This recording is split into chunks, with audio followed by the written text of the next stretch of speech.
بتحس بكآبة بعد العيد؟ تحس إنك مخنوق كده ومتضايق؟ على فكرة مش لوحدك، كلنا كده. بعد الفرحة والسعادة اللي بنكون فيها بنخرج من العيد ومن رمضان حاسين إن احنا مش مبسوطين ومش عارفين السبب.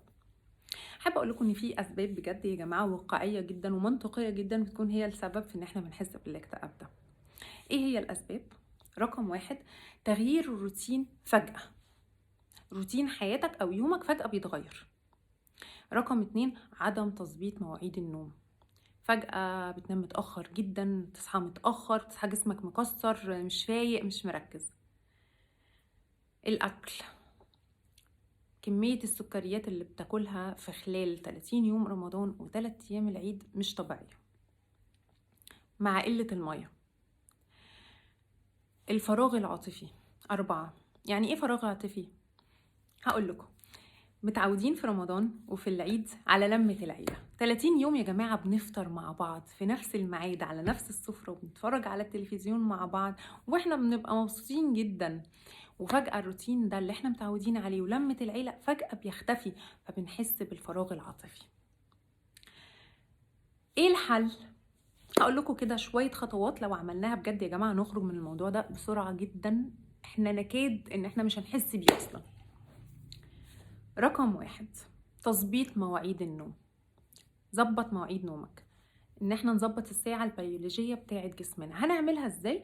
ان احنا كل يوم هنحاول ننام بدري نص ساعة لساعة لحد ما نظبط مواعيد نومنا اللي احنا اوريدي كنا بننامها قبل كده، ونظبط ساعة نصحى فيها الصبح ثابتة. حتى لو حسيتي ان انت عايزة تنامي اكتر، لا، هو احنا هنصحى في الساعة دي، هتشربي فنجان القهوة بتاعك وهتفوقي. 2 أو 3 مش فاكرة، نحاول ان احنا نرجع للرياضة بتاعتنا. طب انا ما بحبش الجيم، انا ما بحبش الرياضة، اعمل ايه؟ حددي لنفسك او حدد لنفسك 10 دقايق كل يوم ان انت تعمل فيهم نشاط رياضي لجسمك، وات ايفر نوع النشاط، حتى لو هتجري في مكانك في البيت. المهم انه 10 دقايق كده في اليوم نحاول ان احنا نفوق جسمنا. رقم 4، نجيب ورقة كده وقلم ونكتب فيها مجموعة من الانجازات اللي انا هحققها ان شاء الله بعد العيد. انجازات صغيره، لان احنا بنبقى خارجين كده مش اصلا فايقين ولا مركزين ولا عندنا طاقه جسديه ان احنا نعمل انجازات كبيره، لا، احنا نعمل شويه انجازات صغيره. والله يا جماعه ان انا انزل اقص شعري ده انجاز، ان انا اظبط دولابي ده انجاز، ان انا اخرج لبس الصيفي ده انجاز. يعني عشان ممكن حد يسال، هو ما انا ما عنديش انجازات انا هحققها؟ لا، كل دي انجازات صغيره ممكن نحققها. نكتب كده مجموعه انجازات ونشطب على كل انجاز هنحققه.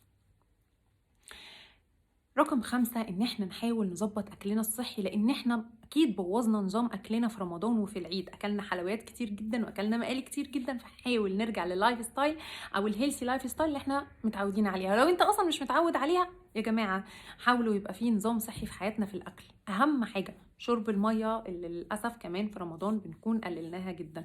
نشرب ميه كتير وناكل اكل صحي وننام كويس ونحقق انجازات. واهم حاجة بجد ما نبعدش عن لمة العيلة. والله هنرجع احسن من الاول لو عملنا الخطوات دي.